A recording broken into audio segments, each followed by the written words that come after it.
చాలా మిస్‌బిహేవ్ చేసి రకరకాల వాయిస్ కాల్స్ బయటకొచ్చేసి, వీడియోలు బయటకొచ్చేసి చాలా వచ్చినియి.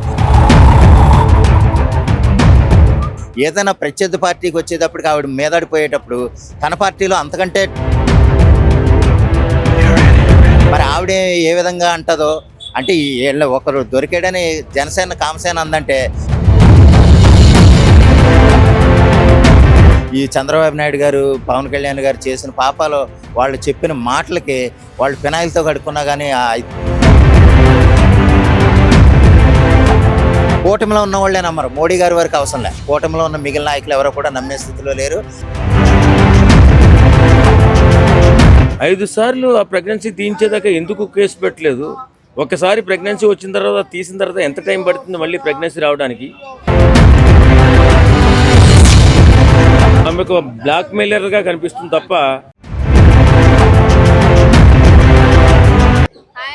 హాయ్ అమ్మా. జనసేన కామసేన అని చేయటం ఎందుకంటే వైసీపీలోనే ఉంది కాబట్టి ఇంకాను ఆవిడ తన కార్యకర్తలనే తన నాయకుల్ని ఉత్తేజపరచాలి కాబట్టి ఆ విధంగా జనసేన కామసేన అంటే వెంటనే బురజల్లేసే ఉద్దేశంతో ఆవిడ చేయాలని ఆ ప్రకటనలు చేస్తుంది. కానీ వాస్తవానికి అదే పార్టీలో ఉన్న నాయకులు చాలామంది ఉన్నారమ్మా.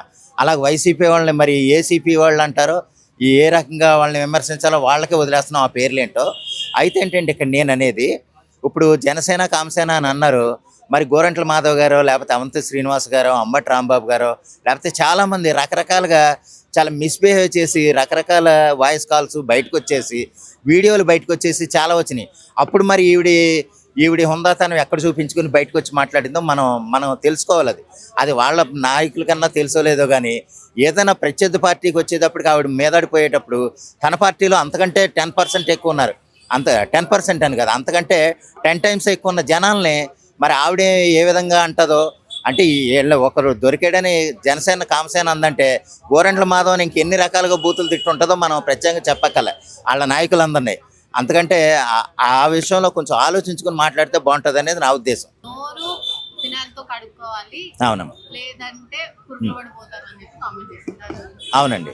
యాక్చువల్గా ఏంటంటే ఆవిడ అనేది ఇలా దొరికేశారు కదా, లేకపోతే మొన్న ఈ తిరుమల తిరుపతి దేవస్థానం ఈ లడ్డు విషయంలో, కల్తీ నెయ్యి విషయంలోనూ లేకపోతే చాలా రకాల విషయాల్లో ఈ చంద్రబాబు నాయుడు గారు, పవన్ కళ్యాణ్ గారు చేసిన పాపాలు వాళ్ళు చెప్పిన మాటలకి వాళ్ళు ఫినాయిల్‌తో కడుక్కున్నా కానీ అది తీరదు అనేసి అన్నట్టుగా రోజా గారు చెప్తున్నారు.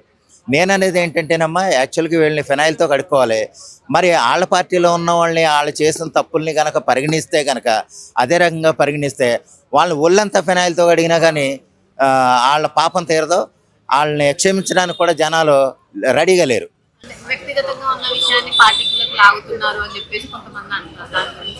వ్యక్తిగతంగా ఉన్న విషయాన్ని పార్టీ పరంగా లాగటం అనేది అది ముందు అలవాటు చేసిందే వాళ్ళండి. ఎందుకంటే వ్యక్తిగతంగా ప్రతి ఒక్కళ్ళు చంద్రబాబు నాయుడు, అప్పొప్పు గాడు లేకపోతే ఇంకా ఏకవచనం అని కాదు, బూతులతోనే వాళ్ళు సంభాషణ వ్యక్తిగతంగానే ఇంకా గారు గీరు అన్న మాటలు కూడా మనం వేరుగుండం.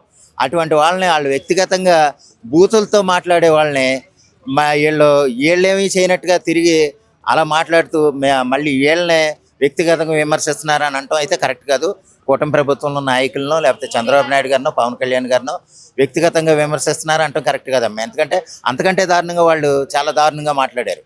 మోడీ గారికి ఏం సూచన ఇస్తుందంటే మీరు ఏదైతే సనాతన ధర్మాన్ని మీదేసుకొని మీరు పాలిస్తున్నారు కదండి, సో కూటమి నుంచి వీళ్ళని గెంటేసి వీళ్ళని అరెస్ట్ చేసి జైల్లో పెట్టండి అని చెప్పి మోడీ గారికి చెప్తున్నారు.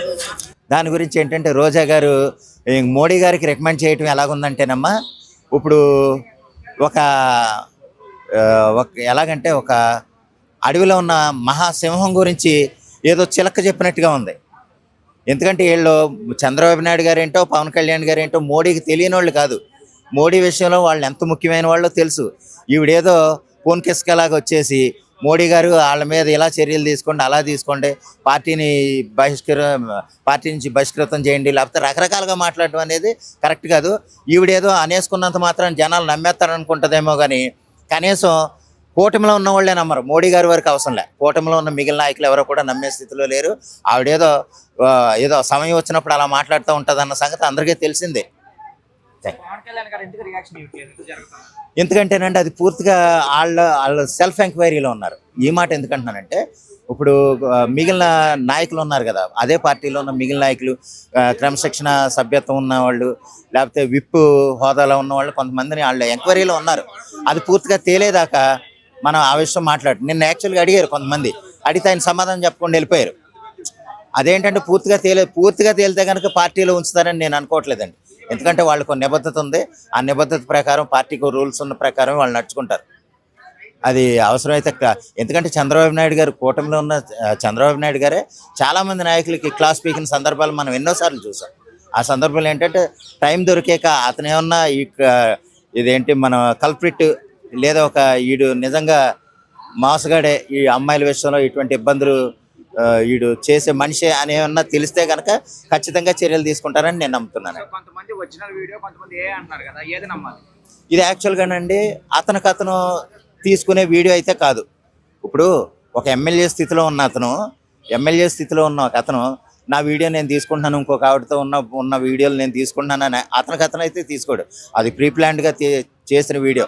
ఒకవేళ నిజంగా చేసి ఉంటే, లేదంటే కనుక అది డీఫేక్ వీడియో, అందులో నో డౌట్ అండి. ఎందుకంటే అంటే వాళ్ళు ఇంకా ధైర్యంగానే ఉన్నారు. ఈవిడ కావాలని చేస్తుందన్నది నిన్న ప్రెస్ మీట్లో ఆవిడ మాట్లాడే మాటలను బట్టి మనకు తెలిసిపోతుంది. ఎవరైతే అపవాదం చేసి ఆ ఎమ్మెల్యేని శ్రీధర్ అనే అతన్ని నిందించాలని చూస్తుందో అది ప్రెస్ మీట్లో మాట్లాడేటప్పుడు చాలా విషయాల్లో దొరికేసింది. నేను 5 సార్లు అబార్షన్ చేసుకున్నాను, 10 కోట్లు డిమాండ్ చేశాను, లేదా నేను ఐ లవ్ యూ అని పెట్టారు, నిన్ను అంత ఇబ్బంది పెట్టేసి నిన్ను రకరకాలుగా హింసించేసినప్పుడు, నిన్ను తీసుకెళ్ళి రేప్ చేయాలని చూసేసినప్పుడు నీకు ఐ లవ్ యూ అని నువ్వెందుకు చెప్తావమ్మా? అంటే నీకు చాలా ఇష్టమయ్యే కదా ఐ లవ్ యూ అని చెప్పావంటే. అందువల్ల ఏంటంటే ఆవిడ చెప్పిన మాటలు కూడా టాలీ అవ్వట్లేదు. రకరకాలు దీని వెనక బలమైన వాళ్ళు ఎవరు ఉన్నారనే నేను నమ్ముతున్నాను. Thank you. వచ్చినప్పుడు దాన్ని క్లియర్ చేయడానికి పవన్ కళ్యాణ్ గారు ఆల్రెడీ కమిటీ వేయడం జరిగింది. అందులో తప్పుంటే అతన్ని సస్పెండ్ చేసే అవకాశం కూడా ఉంది. పార్టీ నుంచి అప్పుడే దూరం కూడా పెట్టడం జరిగింది. కానీ ఆ వ్యక్తి, ఆ అమ్మాయి ఎవరైతే ప్రెస్ మీట్ పెట్టి మాట్లాడుతుందో ఆ వ్యక్తి మాట్లాడే మాటల్లో ఎక్కడా కూడా క్వాలిటీ లేదు. 5 సార్లు మానభంగం చేస్తే 5 సార్లు కూడా ప్రెగ్నెన్సీ వచ్చింది, 5 సార్లు ప్రెగ్నెన్సీ తీర్చాడు. చరిత్రలో వండర్ ఇది. ప్రపంచంలోనే వండర్ జరిగినట్టుగా అనిపిస్తుంది. 5 సార్లు ఆ ప్రెగ్నెన్సీ తీయించేదాకా ఎందుకు కేసు పెట్టలేదు? ఒకసారి ప్రెగ్నెన్సీ వచ్చిన తర్వాత తీసిన తర్వాత ఎంత టైం పడుతుంది మళ్ళీ ప్రెగ్నెన్సీ రావడానికి? మానభంగం చేసినప్పుడల్లా ప్రెగ్నెన్సీ వస్తుందా? ఇది మొత్తం ఆలోచిస్తే ఆమె ఏదో కావాలని మాట్లాడుతున్నట్టుగా అనిపిస్తుంది తప్ప ఆమెకు అన్యాయం జరుగుతున్నట్టుగా మాట్లాడుతున్నట్టు అనిపించట్లేదు.